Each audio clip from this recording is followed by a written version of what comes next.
So, another video from Seano is coming up for you now, guys. So, basically, this is regarding an article from Doyle, where he's basically bigging up Richard Hughes for the job he did at Bournemouth, when really shouldn't we be bigging up for the job that he should be doing at Liverpool right now? I mean, who really gives a fuck what he did at Bournemouth? I mean, I think I was just over the mark then, you're honest, supposed to swear after so long in a video, so that might get cut. But anyway, it's how I feel. So anyway, yeah, keep around much longer, because obviously Sean's video is a little bit long. It's worthwhile watching, guys. Some interesting bits in it. Hope you enjoy. Well, lads, it is Seano again from AKM LFC. I thought I would just do a quick video because this has been playing on my head the whole day. I won't lie to you. Something came up there on the Fenway Echo. Sorry, the Liverpool Echo. And it was a post on their Facebook. The fruits of his labour are there for all to see. Like, you know, I know it took apart, what's his name? Joyce there for Friday's article. Today is Mr. Ian Doyle, who is Liverpool's chief writer. And he's going on about Richard Hughes.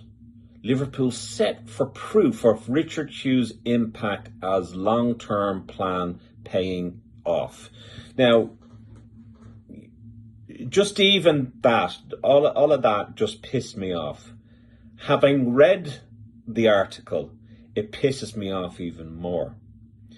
Because it's like, I love the way it's laid out, this article.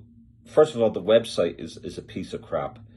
You're trying to skip past all of the adverts, and if you scroll that way, you know, you get onto the next article and it's just annoying. It jumps from one article to the other, and there's a load of websites and advertisements and whatever. It's annoying. But that's not the only thing that annoys me about Liverpool Echo. So this is down as opinion. This is Ian Doyle. And he says, Liverpool set for proof of Richard Hughes' impact as long-term plan now paying off. Richard Hughes is being questioned as Liverpool sporting director, but the Reds will soon have evidence of his worth. Now, to start off with, that's very patronising, very, very patronising, and it gets worse. There are a few high-profile jobs in football that continue to possess great mystique than that of sporting director. For a player, manager, or the majority of the backroom and coaching staff, contributions are judged on almost twice-weekly basis with results and performances on the pitch. Sporting directors, though, are assessed using a different criteria. Transfer dealings and contract agreements, and value of which can often take years to emerge. And with Richard Hughes having had comparatively little movement in either sphere since assuming the role of at Liverpool last year, questions are being asked by some supporters over the impact made by the incumbent. Now, to me, again, it's very, very patronising. It's like this, you know, it's only some supporters. There's quite a lot of supporters that question Richard Hughes, and for obvious reasons. Much of his business is being enacted away from the glare of the spotlight. Are you sure about that? Negotiations over new deals, the priority being those for Salah, Virgil and Trent, who are all poised to become free agents in the summer, can be lengthy and difficult, while scouting, determining and then signing new players can often take months of planning. Sales can be similar time consuming process. Didn't take him long to get rid of Klopp's kids this summer, so full of shit there. Hughes, however, has credit in the bank by leading the search for a new manager to replace Jurgen Klopp and landing on Arne Slot, who has proven such an outstanding success during the first 6 months of his Anfield tenure. So if that is true, he's hanging on to that. They are hanging on to that. The media are hanging on to that, and that alone, right? And Liverpool fans will this weekend be given a clear reminder of why the sporting director, whose previous working relationship with Fenway Sports Group chief executive of football, Michael Edwards, was a factor behind his appointment, has long been regarded highly in the game's circles.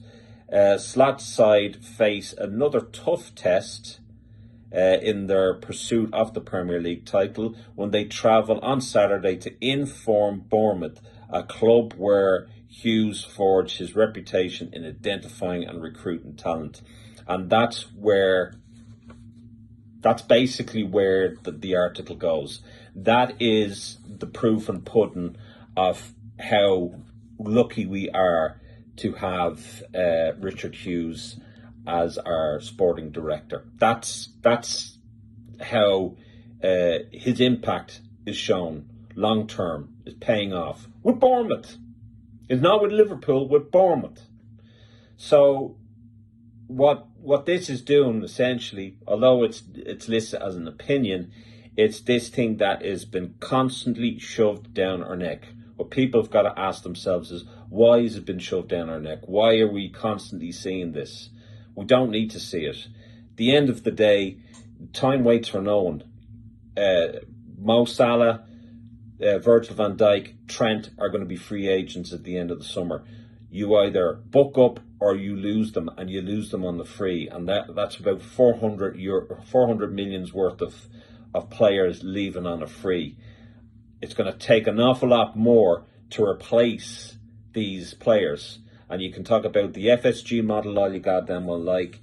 To me, it's just so goddamn annoying to read something like that, and it's dumbing down the fan base, and it's constantly just pushing this, peddling this crap.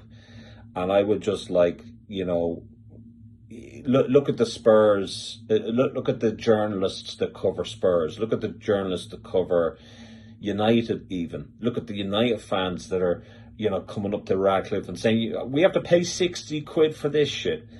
We're not getting that with our fan base. We're not getting that with the media. We're getting these kiss asses that go on about how wonderful Richard Hughes is when he's done nothing at the club. I certainly would question whether he was at all responsible or played any part, hand or part, in the appointment of Arne Slot.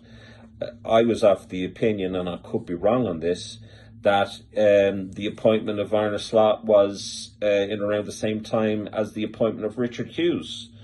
So how he is responsible for that, I really don't know. And if you're going to hang on to, if he is responsible, well done, fair play. But if you're going to hang on to doing something 6 or 7 months ago and then do fuck all else, and when you're looking at contracts like the really important players that we have that are running down to the last 6 months of their contract, that's a serious thing. Never mind, even signing a player. It didn't take them all that long to get rid of players. It didn't take us months to decide we want to offload these players. So that says to me very much that we wanted to free something off the wage bill regardless, and all these excuses that are made from, it's not doing the club any favours, it's not doing the fan base any favours, and this is why it's just gutter. It's just gutter journalism. It's lazy. It's regurgitated shite. You're going to hear it of Joyce. You're going to hear it of Bashcombe. You're going to hear it of Pierce. You're going to hear it of Lynch. And it's just, play me another tune,